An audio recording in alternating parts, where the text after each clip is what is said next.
Bienvenue sur On Horror Films, où chaque image est une porte, chaque bug, un murmure venu des ombres.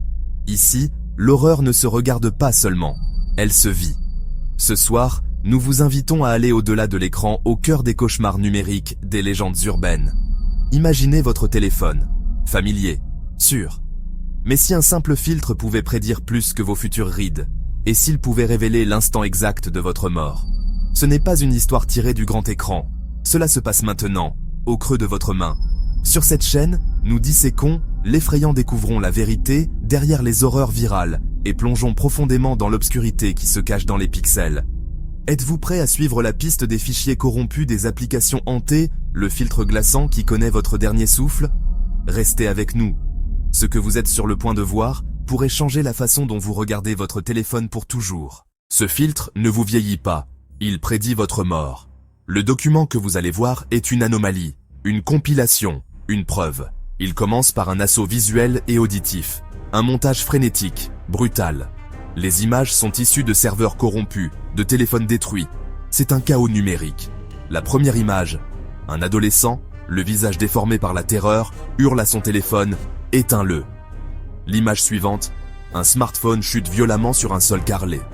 Son écran, bien que fissuré en toile d'araignée, reste allumé, illuminant un visage fantomatique qui nous fixe. Flash, des yeux vieillis, morts, capturés par le filtre d'une application qui regarde à travers l'écran. Flash. Une jeune femme recule, horrifiée, devant le miroir de sa salle de bain. Dans sa main, l'écran de son téléphone montre son propre reflet, mais avec une main décomposée posée sur son épaule. La réalité et le numérique ne concordent plus. Le son est une cacophonie, des notifications de réseaux sociaux qui se superposent, des rires d'adolescents qui se muettent en cris de pure panique, et en fond, un son musical populaire sur TikTok, mais ralenti, saturé, transformé en une plainte funèbre. Des textes, froids et techniques, apparaissent en surimpression comme des notes d'un enquêteur. Source, compilation, TikTok, supprimé. Avertissement, le contenu suivant est assemblé à partir de plus de 50 sources numériques récupérées. Le sujet, le filtre, Glimpse of the End. Statut, 1,287 personnes disparues ou décédées. Avant le chaos, avant les cris, il n'y avait que la curiosité, une promesse numérique chuchotée sur Internet. L'histoire de « l'aperçu de la fin » a commencé dans des laboratoires d'innovation obscurs, cachés derrière des vitres dépolies et des serveurs vrombissants. Ici, des ingénieurs et des scientifiques de données ont repoussé les limites de l'intelligence artificielle, entraînant des réseaux neuronaux sur des milliards de visages vieillissants, des registres de décès et des profils de médias sociaux. Leur but, non pas vous vieillir, mais prédire votre fin. Les écrans scintillent avec des lignes de code se transformant en simulations étrangement réelles. La main d'un développeur plane au-dessus d'un clavier tandis qu'un filtre prototype s'exécute, transformant le visage d'une jeune femme en une vision de ses derniers jours. Nous voulions confronter les gens à leur propre mortalité, explique un interviewé flouté, la voix déformée pour l'anonymat, transition rapide, des présentations de projets et des vidéos de lancement qui ont fuité. Le filtre est présenté comme une expérience ludique, un défi viral. L'aperçu de la fin explose sur TikTok, Instagram, Snapchat. Les influenceurs et les utilisateurs ordinaires ne peuvent pas résister. À quoi ressemblerai-je à la fin?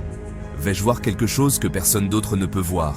Des clips défilent, des adolescents qui rient, des halètements choqués, des regards écarquillés devant les écrans. La fascination pour l'avenir, pour le destin lui-même, devient un feu de forêt numérique. En arrière-plan, les prédictions de l'IA deviennent étrangement précises. Les fils d'actualité débordent de spéculations, de mèmes et de théories du complot. Le filtre n'est pas seulement une tendance, c'est une obsession. La frontière entre le divertissement et quelque chose de plus sombre commence à s'estomper. Mais pour l'instant, ce n'est qu'une autre sensation virale. Puis, le chaos cesse. La transition est brutale. Une musique pop, entraînante et joyeuse, démarre. L'écran est maintenant rempli de vidéos verticales, lumineuses et colorées. C'est la phase de l'innocence. Des jeunes gens souriants, dans des chambres parfaitement éclairées, testent le nouveau filtre viral, Glimpse of the End. Ils rient, faussement effrayés, en découvrant une version spectrale et vieillie d'eux-mêmes, superposée à leur visage. C'est un jeu, un défi. La première archive pertinente nous montre Chloé, une jeune influenceuse. Elle est assise sur son lit, souriant à l'objectif de son téléphone. « Hey mes soleils! Bon, j'ai reçu des milliers de messages pour que je teste ce nouveau filtre flippant. Glimpse of the End. On va le faire pour le fun. » Elle active le filtre. Instantanément, son visage lisse est recouvert par le masque d'une vieille femme aux yeux vides et à la peau parcheminée. C'est son propre visage, mais dans 60 ans, un visage de mort. Elle sursaute en riant. « Oh waouh, c'est horrible !» Un appel vidéo s'incruste dans l'écran.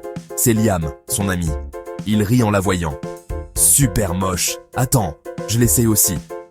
Liam active à son tour le filtre. Son double fantomatique apparaît. Pendant une fraction de seconde, presque imperceptible, la tête du fantôme pivote et fixe une étagère chargée de livres derrière Liam. Puis, elle revient en place. Un bug. Personne ne le remarque. Quelques jours plus tard, l'archive suivante est une vidéo de Liam, se filmant en marchant dans une rue bondée. Pour s'amuser, il réactive le filtre. Son double fantomatique apparaît et, sans prévenir, effectue une embardée violente sur le côté, comme s'il esquivait un danger invisible. Liam fronce les sourcils, confus. Une seconde plus tard, un cycliste le frôle à toute vitesse, manquant de le percuter. Le choc fait trembler la caméra. Liam, le souffle coupé, coupe l'enregistrement. L'archive qui suit est un enregistrement d'écran du téléphone de Chloé. Elle fait défiler un site d'actualité. Un titre attire son attention. Série d'accidents mortels chez les jeunes. Une coïncidence tragique? Elle clique. L'article mentionne un accident domestique bizarre. La photo d'illustration lui glace le sang. C'est l'étagère de Liam, effondrée au sol, ses livres éparpillés. L'article précise que Liam a été hospitalisé. Le souvenir du regard du fantôme vers cette même étagère lui revient en mémoire. Ce n'était pas un bug. La compilation se poursuit avec d'autres vidéos glimpses. Un jeune homme dans sa cuisine. Son double fantomatique recule vivement d'une bouilloire fumante. Une jeune femme au bord d'une piscine. Son double spectral semble glisser et tomber dans l'eau. Sous ces vidéos, les commentaires ne sont plus amusés. Ils sont inquiets.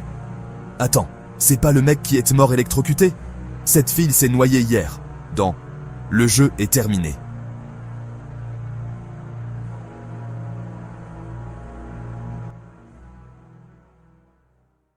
Une vague de malaise se répand sur Internet. Suite aux accidents, le filtre Glimpse n'est plus seulement une tendance, c'est un déclencheur. Les réseaux sociaux débordent de messages angoissés. Je n'arrive pas à dormir, je vois mon double dans le noir. Mon reflet me semble étrange. Est-ce qu'il bouge tout seul? Gros plan sur une série de stories Instagram. Des mains tremblantes, des visages pâles, des regards qui papillonnent vers des menaces invisibles. Un TikTok devient viral. Une adolescente se filme, en train de supprimer l'application, la voix tremblante. Je n'en peux plus. Chaque fois que j'utilise le filtre, j'ai l'impression d'être observé, de l'intérieur de ma propre peau. Gap 1. Sur Reddit, un fil de discussion explose. R. Glimpse paranoia. Un post dit « J'ai vu mon double fantôme sauter par la fenêtre de ma chambre. Maintenant, je ne peux plus m'en approcher. Suis-je le prochain ?» Les réponses affluent. Certaines sceptiques, la plupart terrifiées. Gap 1. Un montage de reportages et d'interviews d'experts. Un psychologue explique « C'est une maladie psychogène de masse. Le filtre exploite nos peurs les plus profondes, la perte de contrôle. L'étrange. Plus les gens partagent leurs histoires, plus l'anxiété se propage. » Un analyste de la culture numérique ajoute « Ce n'est pas juste un filtre, c'est un miroir de notre angoisse collective. » Et ça devient viral. Gap 1S. Retour au fil d'actualité qui défile, les rumeurs se multiplient. Mon cousin a dit que le filtre prédit comment tu vas mourir. Ils disent que si ton fantôme te regarde, il te reste 24 heures. Les hashtags tendance, glimpse malédiction, double fantôme, destin filtre, gap 1S. Pour la première fois, la fascination d'Internet se tourne vers l'intérieur, la morbidité mêlée à la peur. Les utilisateurs commencent à éviter leurs propres reflets. Certains suppriment l'application, d'autres ne peuvent pas détourner le regard. La frontière entre le plaisir et le fatal a disparu. Tout ce qui reste, c'est la terreur, se multipliant dans la lueur d'un millier d'écrans. Chloé est dans sa chambre, au milieu de la nuit. La seule lumière provient de son ordinateur portable, projetant une lueur blafarde sur son visage angoissé. Elle est sur un forum, un recoin sombre d'Internet nommé R. Glimpse of the End Survivors. Les témoignages sont terrifiants. Mon ami est mort brûlé. Le filtre l'avait montré en train de reculer d'un barbecue. Ma sœur est tombée dans les escaliers. Le filtre l'avait montré en bas des marches. Chloé clique sur un lien vidéo. C'est un enregistrement d'appel. Une jeune femme nommée Sarah est en larmes, en pleine crise de panique. Il ne veut pas se désactiver. Le filtre est bloqué sur mon visage, crie-t-elle à son amie. Effectivement, son visage est constamment superposé par son double fantomatique. Mais le fantôme n'est plus passif. Il la regarde. Un sourire cruel et inhumain se dessine sur ses lèvres spectrales. Puis, l'horreur atteint son paroxysme. Le fantôme lève une main translucide et la plaque sur la bouche de son double de chair. En parfaite synchronisation, Sarah, la vraie Sarah, se met à suffoquer. Ses mains griffent sa propre gorge, luttant contre une force invisible. Ses yeux s'écarquillent de terreur, puis la vie les quitte. L'appel se coupe. Chloé, horrifiée, plaque une main sur sa bouche pour étouffer un cri. Son regard se pose sur son propre téléphone, inerte sur son bureau. Ce n'est plus un outil, c'est une arme.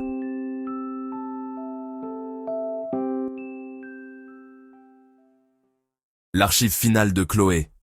Un direct Instagram. Le compteur de spectateurs explose. Son visage est blême, ses yeux cernés. Écoutez-moi, tous, désinstallez Glimpse of the End. C'est un piège. Ce n'est pas un filtre, c'est autre chose. Il vous montre comment vous allez mourir et ensuite, il le fait arriver. Ne regardez plus votre écran. Les commentaires fusent, moqueurs, incrédules. Soudain, l'image se fige, le son grésille. Quand la connexion est rétablie, le filtre Glimpse of the End est activé sur son visage. Elle n'a rien touché. La panique pure déforme ses traits. Non, non, non, non, je ne l'ai pas activé. Son double fantomatique apparaît. Il est plus net, plus opaque, plus réel que jamais. Il la fixe. Puis, très lentement, il tourne la tête et regarde un point précis derrière Chloé, dans sa chambre. Chloé est paralysée par la peur, n'osant pas se retourner. Il y a quelqu'un derrière moi. Sur l'écran, il y a quelqu'un derrière moi. Chuchote-t-elle. Sur l'écran, le fantôme sourit et lève un doigt spectral à ses lèvres, ordonnant le silence.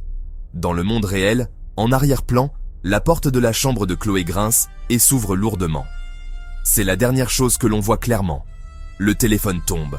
La caméra, désormais au sol, filme un plafond banal. Mais le son raconte une autre histoire. Le hurlement de Chloé. Un bruit de lutte étouffé. Un craquement sec et horrible. Puis, un silence glacial. Le direct continue pendant une trentaine de secondes sur ce plan vide, avant qu'un dernier glitch ne révèle le visage du fantôme, regardant directement l'objectif, avant de se couper pour de bon. Écran noir. Un dernier enregistrement, le point de vue d'un utilisateur anonyme.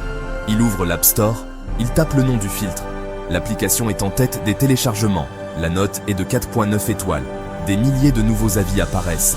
Meilleur filtre flippant, tellement réaliste, je suis accro.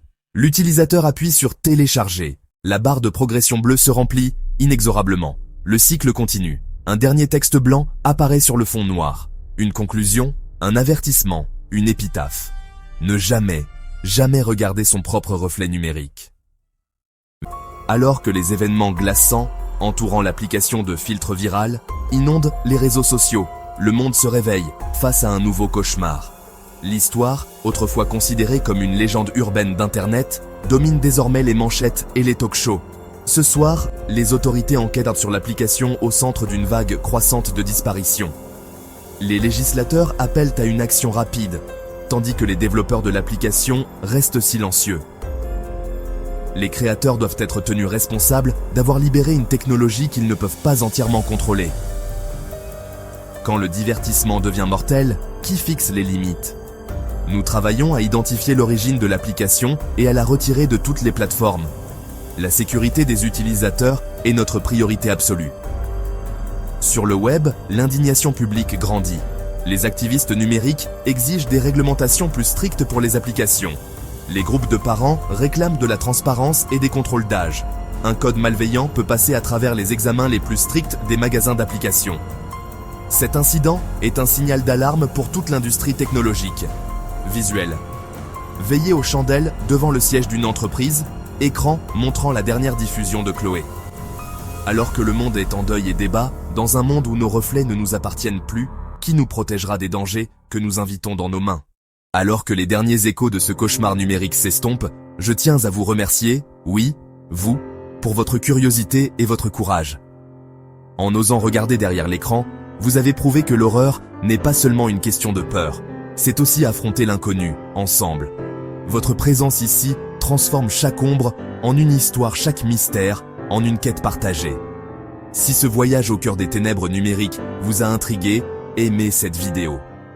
La partagez avec d'autres chercheurs de l'étrange et vous abonner pour rejoindre notre communauté grandissante d'explorateurs.